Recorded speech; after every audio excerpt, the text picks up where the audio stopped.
Hello दोस्तों, आज की वीडियो के बारे में हम बात करने वाले हैं भारतीय संविधान की अनुसूचियों के बारे में। तो चलिए देखते हैं। प्रथम अनुसूची में दिया गया है राज्यों और संघ राज्य क्षेत्र का वर्णन, और दूसरी अनुसूची में राष्ट्रपति, राज्यों के राज्यपाल, लोकसभा के अध्यक्ष तथा उपाध्यक्ष, राज्यसभा के सभापति तथा उपसभापति, विधानसभा के अध्यक्ष तथा उपाध्यक्ष, विधानसभा परिषद के सभापति तथा उपसभापति, उच्चतम तथा उच्च न्यायालयों के न्यायाधीशों एवं भारत के नियंत्रक महालेखा परीक्षक के संबंध में उपबंध।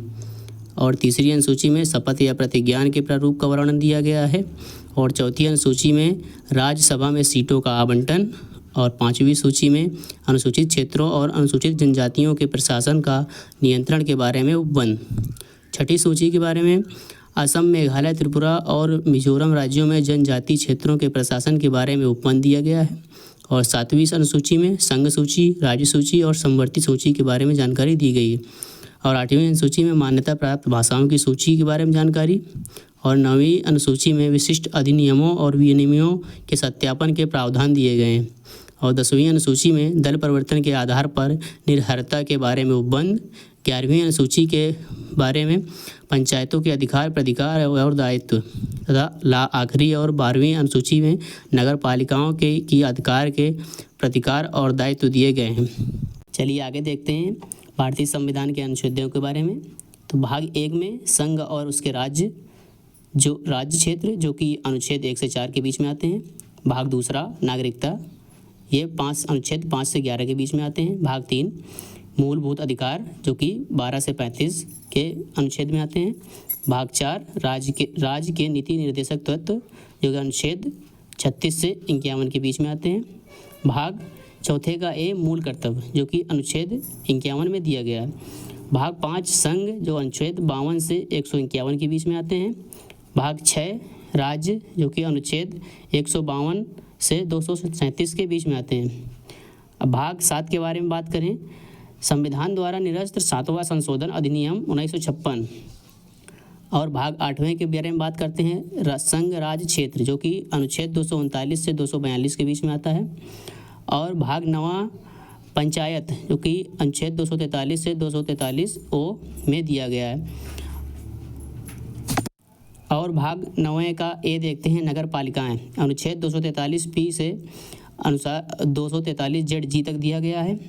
और भाग 10वें में अनुसूचित जनजाति क्षेत्र, जो कि अनुच्छेद 244 से 244 ए तक दिया गया है।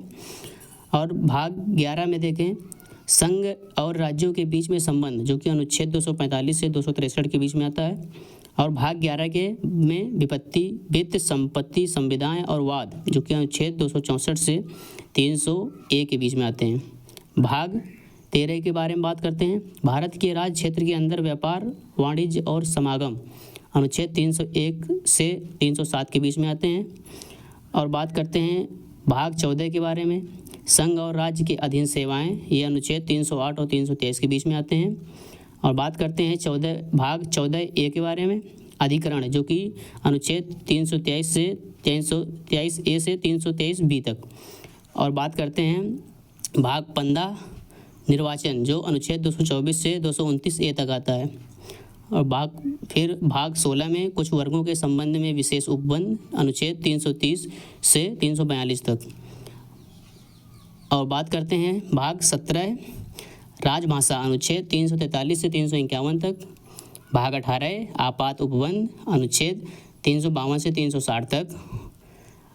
और बात करते हैं भाग 19 प्रकीर्ण, अनुच्छेद 361 से 367 तक। और भाग 20 संविधान का संशोधन, जो कि अनुच्छेद 368 में दिया गया है। और बात करते हैं भाग 21 की अस्थायी संक्रमणकालीन और उपवेश उपबंध, जो कि अनुच्छेद 369 से 392 में दिया गया है। और भाग 22 के बारे में बात करें, संक्षिप्त नाम प्रारंभ हिंदी में प्राधिकृत पाठ और निरसन, जो कि अनुच्छेद 393 से 395 में दिया गया है।